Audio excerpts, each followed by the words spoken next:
গত শুক্রবার 21শে আগস্ট নিখিল ভারতীয় বাঙালি সমন্বয় সমিতির একটা অনুষ্ঠানে উপস্থিত হওয়ার সৌভাগ্য লাভ করেছিলাম। সেখানে আমি অ্যাজ এ ভলেন্টিয়ার হিসেবে উপস্থিত ছিলাম। সেখানে উপস্থিত ছিলেন আমাদের পশ্চিমবঙ্গের খাদ্যমন্ত্রী মাননীয় অশোক কীর্তনিয়া মহাশয়। এছাড়াও আমাদের হরিণঘাটা বিধানসভার সম্মানীয় বিধায়ক শ্রী অসীম সরকার মহাশয় উপস্থিত ছিলেন। এছাড়াও আরও প্রায় 8 থেকে 10 জন বিধায়ক উপস্থিত ছিলেন। অনুষ্ঠানটি সংগঠিত হয়েছিল বারাসাতের রবীন্দ্র ভবনে। এখানে আমাদের অনেক উদ্বাস্তু লোকরা উপস্থিত ছিলেন। এখানে মূলত মন্ত্রী ও বিধায়ক যারা হয়েছেন আমাদের পশ্চিমবঙ্গে, তাদের মূলত একটা সম্বর্ধনা দেওয়া হয়েছিল। এই অনুষ্ঠানে মেইন যে বক্তারা ছিলেন, মন্ত্রী সহ বিধায়ক সহ ও সংগঠনের যারা লোক, তারা যে বক্তৃতা রেখেছেন, তাদের বক্তৃতার যে সারাংশ ছিল 3টি বিষয় এখানে উঠে এসছে। 3টি বিষয় কি কি? প্রথম বিষয় হলো, যারা উদ্বাস্তু সম্প্রদায়ের হিন্দু মানুষ আছেন তারা সবাই সিএতে অ্যাপ্লাই করতেই হবে। 1971 সালের পরে যারা এদেশে এসছেন তারা সবাই সিএতে অ্যাপ্লাই করুন। 2014 অবধি যারা এসছেন তারাই করতে পারবেন একমাত্র সিএতে অ্যাপ্লাই।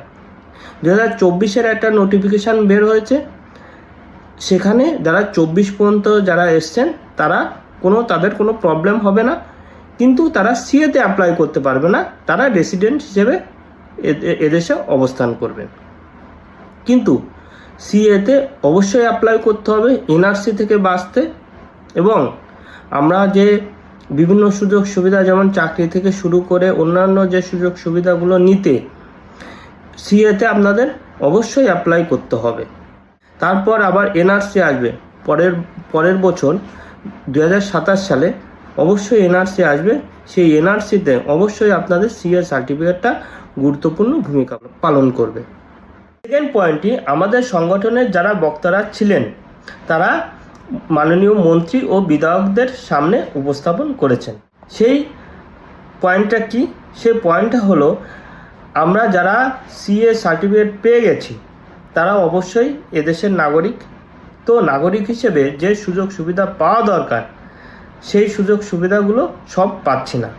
যেমন আমরা যারা এসসি ও ওবিসি সম্প্রদায়ের মানুষ আছি, তারা এসসি ও ওবিসি সম্প্রদায়ের যে সার্টিফিকেটটা সেটা বিভিন্ন চাকরির ক্ষেত্রে আমরা উপস্থাপন করতে পারছি না, কারণ সেখানে আইনি একটা জটিলতা রয়েছে। কারণ এসসি ও ওবিসি সম্প্রদায়ের কাট অফ ডেট, যারা বাংলাদেশ থেকে এসেছে অত্যাচারিত হয়ে, তাদের যে কাগজটি দেখাতে হবে যে এসডিও অফিসে, সেটা 1971 সাল পর্যন্ত আছে।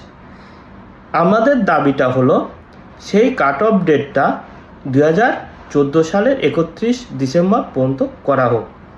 তো সেই প্রবলেমটা আমাদের সংগঠনের যারা বক্তারা ছিল তারা মাননীয় মন্ত্রী ও বিধায়কদের সামনে তুলে ধরেছে। এই আইনে কি প্রবলেম আছে আমাদের প্রথমে সেটা বুঝতে হবে। এই আইনে প্রবলেম আছে যে এসসি এসটি ও ওবিসি যে ল আছে, সেই লতে বলাই আছে স্পষ্ট করে যে 1971 সালের আগে যেসব এসসি ও ওবিসি সম্প্রদায়ের মানুষ বাংলাদেশ থেকে এসছে তারা একমাত্র এদেশের স্থায়ী নাগরিক। 1971 সালের পরে যারা এসছে তারা এদেশের স্থায়ী নাগরিক নয়, এবং তাদের কোনো সার্টিফিকেট বা কোনো নথি এসডিও অফিসে গ্রহণ করা হবে না।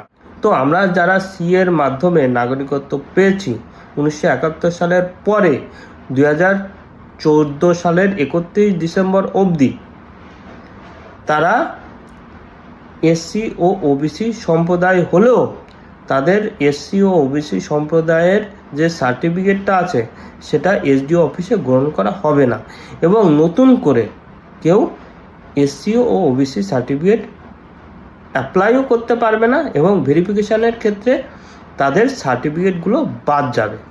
তো আমাদের দাবি যে এসসি ও ওবিসি যে লটা আছে সেটা 1971 সাল থেকে কাট অফ ডেট 2014 সালের 31 ডিসেম্বর অবধি করা হোক।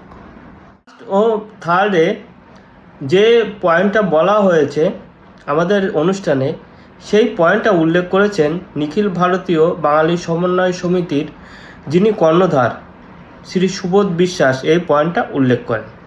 এই পয়েন্টটা হচ্ছে, বাংলাদেশে যারা হিন্দু সম্প্রদায়ের মানুষ আছে তারা প্রায় ইন্ডিয়াতে ঘুরতে আসে, কিন্তু ঘুরে বাংলাদেশে ফিরে যাওয়ার সময় বর্ডারে অনেক হয়রানির শিকার হয়। বর্ডারে যারা পুলিশ আছে, জিআরপি, তারা বিভিন্ন আইনের মারপ্যাচ দেখিয়ে তাদের কাছ থেকে আগে 1000 টাকা নিত, এখন লাখো টাকা নিচ্ছে। আমাদের সম্মানীয় দাদা এমএলএ ও এমপিদের কাছে অনুরোধ করে যে এই সমস্যার সমাধান যাতে দ্রুত হয় এবং আমাদের হিন্দু ভাই বোনরা যাতে বর্ডারে হয়রানির শিকার না হতে হয় এবং তাদের আর্থিক ক্ষতি না হয় সেদিকে তারা যেন দৃষ্টি দেয়।